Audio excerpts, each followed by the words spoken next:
Hey, how you doing, folks? It's DecepySwag. Hope y'all are doing well. Today, I want to talk about SWC 2025, aka the SNK World Championship that went down at DreamHack Atlanta. Give you all my thoughts on the tournament, matches, and what information we did, and unfortunately, didn't get as well. But before we get into that, y'all already know the drill. If you're enjoying the content, then please make sure to subscribe for more, and don't forget to tap that bell icon. We're getting closer and closer to that 3K sub goal, so I appreciate it if you help me out and reach that before the year is out. And while you're at it, let's try to get this video around 50 likes. Always appreciate it. Alright, with the shameless plugging out of the way, let's talk about SWC 2025. Overall, I thought the whole event was pretty dope. Let's just, get that out the way first. This recent SWC, in my personal opinion, is the best one yet. SNK has really outdone themselves with this one, and I couldn't be happier. Everything from the production quality to the commentators, which big shout out to GAROU, Rome himself, Justin Wong, Hell Pockets, L Code, Gibby, and Meta Abe. They all did an amazing job giving us the play-by-play with the matches.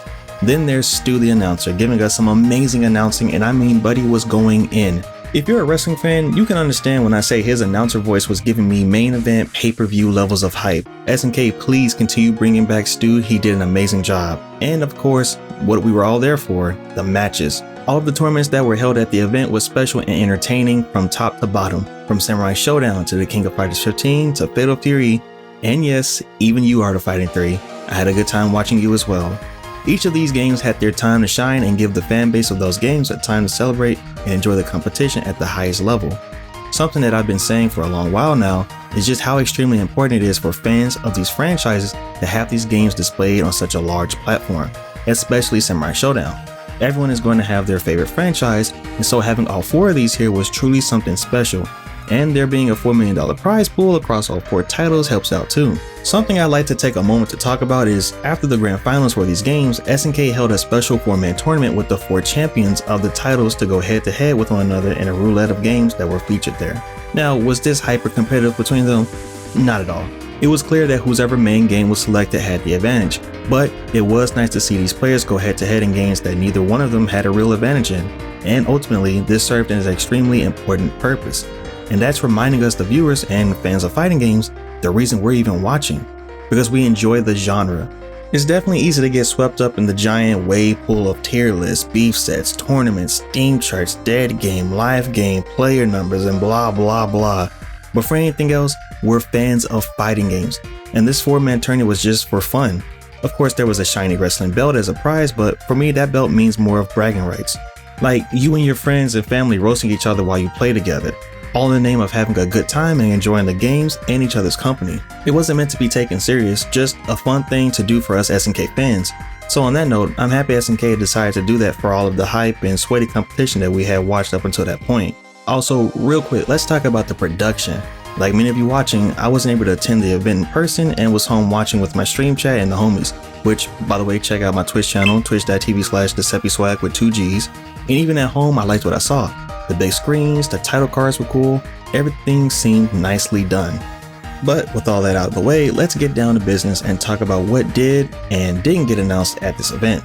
After the SNK Championship ended, Oda-san, chief producer, and Joshua Weatherford, game producer, came to present Lagia with the SNK Fighting Championship belt, which, funny enough, was kinda big on him because of Lagia's small frame, so it just kept falling down. They will go on to thank the crowd and everyone at home for watching and supporting the tournament, as well as having a successful SWC. What news we did get was that for SWC 2026, all 4 games will be coming back, that being Samurai Showdown, Fatal Fury Civil Wolves, Art of Fighting 3, and the King of Fighters 15, which is dope having these games come back. Gives folks another chance to play and attempt to compete. But along with that, the announcement came news of the prize pool across all 4 games being a whopping $4.1 million. And I'll be totally honest, I thought after this year they were just going to scale back to like $2.5 million or something for the prize pool. Maybe 3 if I wanted to really push and be hopeful, but no, we're still getting that 4.1 milli, so that's dope to see. Really good motivation for folks out there to keep playing these games and compete. Aside from that, they also had announced Chun-Li's release date, that being the 5th of November, which was just a few days after SWC, so that too was cool to see. A big complaint for folks with the Andy DLC was how long we had to wait to finally get a release date for him after constantly seeing him at different tournaments and stuff in person. Speaking of DLC, they also mentioned to be on the lookout for Mr. Big.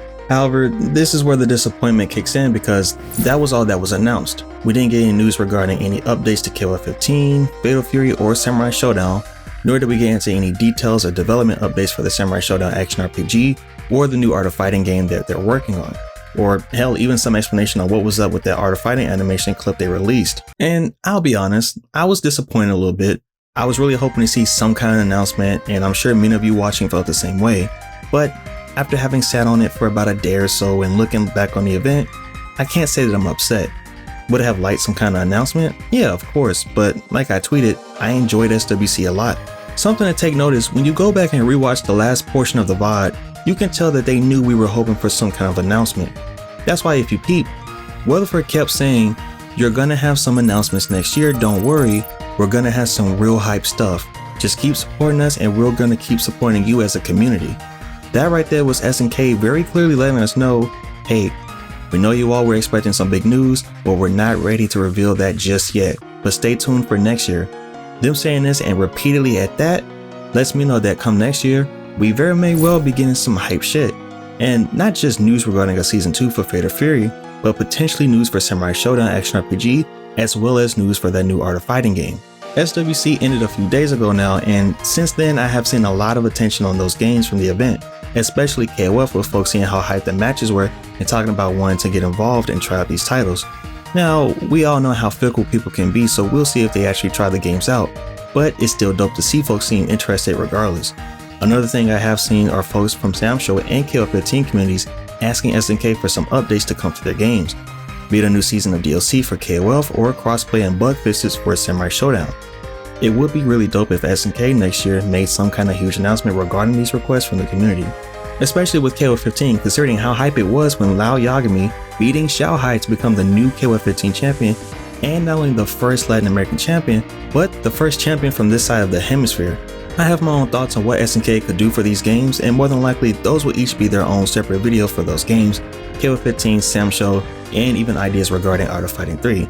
So look forward to that in the future, and not to mention my sneaky suspicion that Obari may be working on an anime for SNK, but that's also a video for a later date. Another thing that wasn't announced was some kind of news of a balance patch for Fatal Fury. Now, don't get me wrong, Fatal Fury was extremely fun to watch and dope, but at this point we can all agree we're kinda tired of looking at the same 4 characters run shop in the game, and would like to see the rest of the cast get some much needed love and exposure. Hopefully SNK makes some kind of announcement regarding balancing soon, preferably before the year ends, or at least it be paired with Mr. Big's release in the game. More than likely I'm going to assume it'll be coupled with his release as part of an ending season 1 of the game, but who knows. What I do know is that we've reached that part of the video where I ask you all an important question, and that's what are your thoughts? Did you enjoy watching SWC 2025? Did you watch from home, or did you somehow make it in person? Which game did you enjoy watching the most? And lastly, what news are you hoping to be announced next year? We're only a month away from the end of the year after all. And also real quick bonus question. Do you think that Obari-san is secretly working on a full-length anime project for SNK? Comment down below and let me know your thoughts. But that's going to be it for me. Like I said, I had a great time watching SWC this year. They really knocked it out of the park, and hopefully they got something special for us in store in terms of surprises. Till next time, I'm DecepySwag. Later.